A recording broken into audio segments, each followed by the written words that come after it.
नमस्कार दोस्तों, हमारे चैनल मोटिवेशनल सतमार्ग स्टोरी में आपका स्वागत है। आज हम आपको ज्योतपुत्री का कथा यानी जितिया व्रत की कथा सुनाने जा रही हूँ। इस कथा को पूरा ज़रूर सुने। एक समय की बात है, नर्मदा नदी के पास कंचनवटी नाम का एक नगर था। नदी के पश्चिम दिशा में मरुभूमि थी, जिसे बालूघाटा कहा जाता था। वहाँ विशाल पाकर का एक पेड़ था। उस पेड़ पर एक चील रहती थी। पेड़ के नीचे एक खोखला था, जिसमें एक सियारन रहती थी। चील और सियारन में गहरी दोस्ती थी। एक बार दोनों ने मिलकर कुछ स्त्रियों को जितिया व्रत करते हुए देखा। तब उन्होंने यह व्रत करने का संकल्प लिया। फिर दोनों ने भगवान ज्योतवाहन की पूजा करने के लिए निर्जला व्रत रखा। व्रत के दिन उस नगर में एक बड़े व्यापारी की मृत्यु हो गई और व्यापारी का दाह संस्कार उसी मरुस्थल पर किया गया।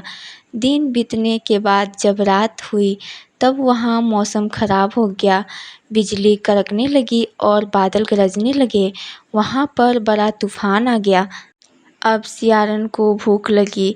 मुर्दा देखकर वो खुद को रोक न पाई और उसने व्यापारी के शरीर को खा लिया और उसका व्रत टूट गया। पर चील संयम रखा और नियम और श्रद्धा से व्रत का पालन किया। फिर अगले जन्म में दोनों सहेलियों ने ब्राह्मण के परिवार में 2 पुत्रियों के रूप में जन्म लिया।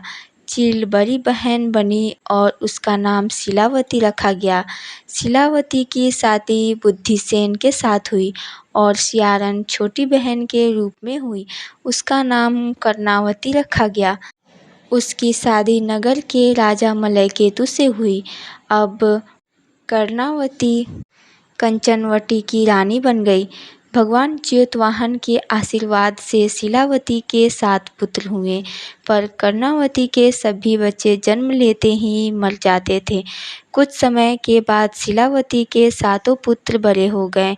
वे सभी राजा के दरबार में काम करने लगे।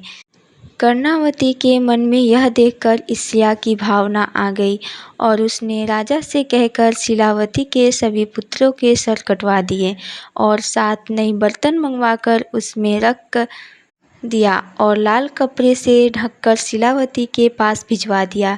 यह देखकर भगवान ज्योतवाहन ने मिट्टी से 7 भाइयों के सिर बनाए और मिट्टी के सिर को उनके धड़ से जोड़कर अमृत छिड़क दिया, जिससे सभी में जान आ गई और शिलावती के 7 पुत्र जिंदा हो गए और घर लौट आए।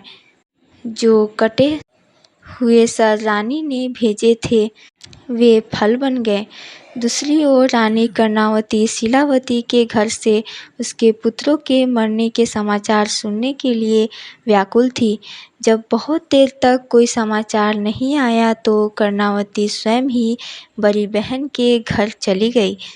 वहाँ सब को जिंदा और खुश देखकर वो बेहोश हो गई। जब उसे होश आया तो अपनी बहन को उसने सारी बात बता दी। उसे अपनी गलती का पछतावा हो रहा था। भगवान ज्योतवाहन की कृपा से शिलावती को पूर्व जन्म की बातें याद आ गई। वो कर्णावती को लेकर उसी पाकर के पेड़ के पास गई और उसे सारी बात बताई। यह सुनकर कर्णावती उसी समय मृत्यु को प्राप्त हुई। जब राजा को यह खबर मिला, तब उसने उसी जगह पर पाकर के पेड़ के नीचे कर्णावती का दाह संस्कार कर दिया।